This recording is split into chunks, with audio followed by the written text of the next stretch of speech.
ایک اور گڈی۔ چند دن پہلے میں نے گڈی نام کا کالم لکھ تو لیا، لیکن اس لڑکی کا کرب، دکھ اور اس معصوم پر ہونے والا ظلم تیز دھار خنجر کی طرح میرے جگر کو کاٹ رہا تھا۔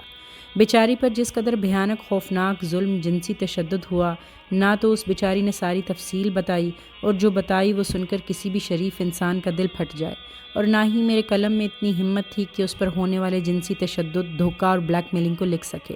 کالم لکھتے وقت میں حد درجہ دردناک کرب سے گزرا کہ میرے دل و دماغ کے ساتھ روح تک چھلنی ہو گئے۔ آج کئی دن گزر گئے، لیکن معصوم گڈی کا چہرہ بار بار نظروں کے سامنے آ کر اس بے رحم بانجھ معاشرے اور اوباش جوانوں کی بدمعاشی کے بیان کرنا مشکل۔ ایسے واقعات ہر روز پاکستان کے گلی محلوں میں ہوتے ہیں۔ آپ اخبارات یا ٹی وی چینل دیکھیں تو روزانہ ہی بنت ہوا پر ایسے مظالم ہوتے نظر آتے ہیں۔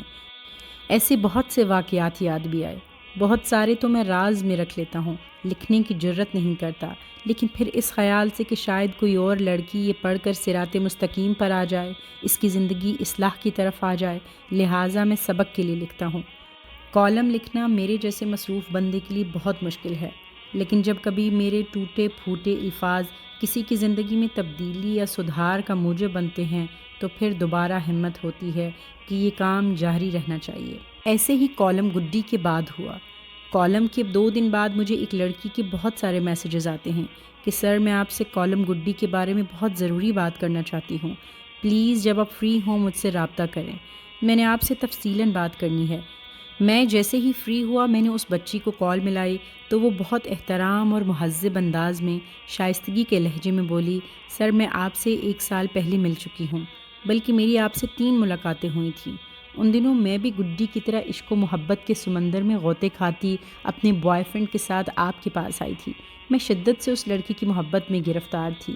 میرے گھر والے اس کے ساتھ شادی پر بالکل تیار نہیں تھے، لیکن عشق کا انتہائی دورہ پڑا ہوا تھا، مجھے اس کے علاوہ دنیا میں کچھ نظر ہی نہیں آتا تھا۔ آپ کے پاس میں پہلی دفعہ آئی تھی، جبکہ وہ لڑکا آپ کے پاس کبھی کبھار آتا رہتا تھا۔ آپ اس کے ماضی کی عشقوں سے اچھی طرح واقف تھے۔ میں سرکاری نوکری کرتی تھی جبکہ لڑکا کاروباری تھا۔ اس کے پاس بہت سارا روپیہ، شاندار گاڑیاں اور شہر میں اچھے علاقے میں خوبصورت مہنگا ترین گھر بھی تھا۔ 2 سال سے یہ میرے پیچھے پڑا ہوا تھا، مجھے طرح طرح کے خواب دکھا کر پوری طرح اپنے شیشے میں اتار چکا تھا۔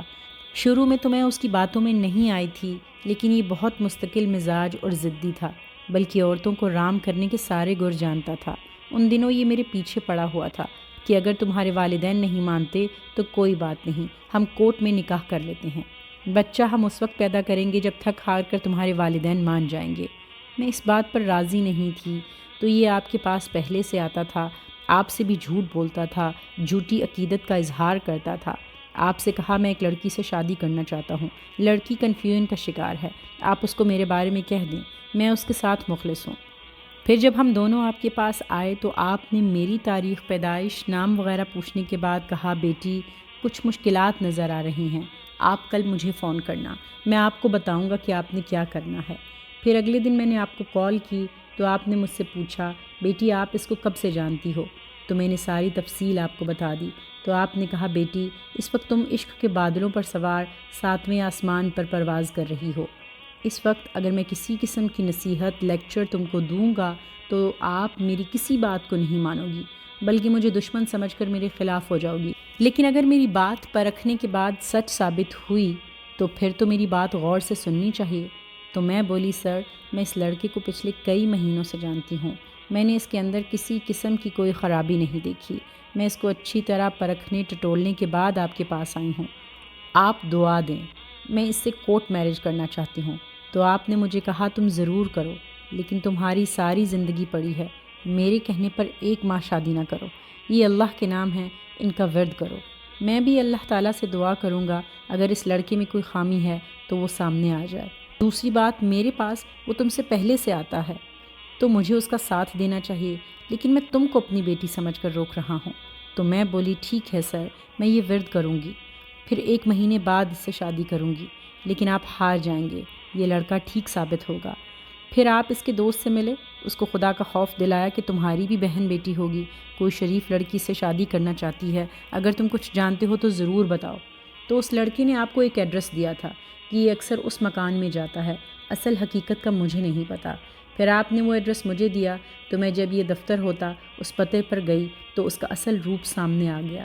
وہاں پر اس کی بیوی اور 2 بچے رہ رہے تھے۔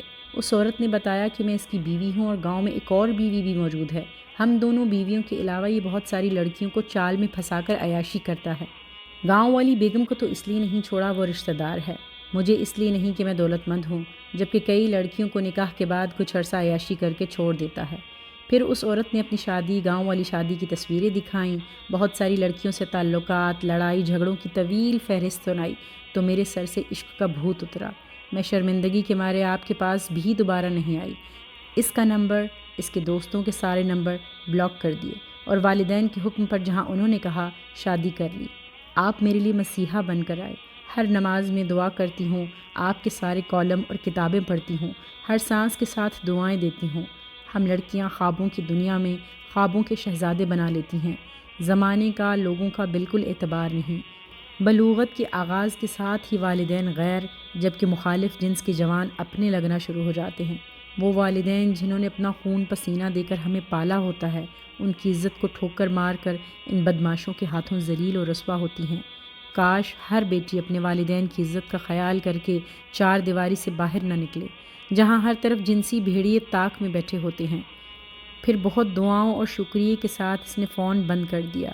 میں نے اللہ کا شکر کیا کہ ایک گڈی عشق کے گھوڑے پر سوار ذلت کی وادی میں غرق نہیں ہوئی، ہوش سے خود کو بربادی سے بچا لیا۔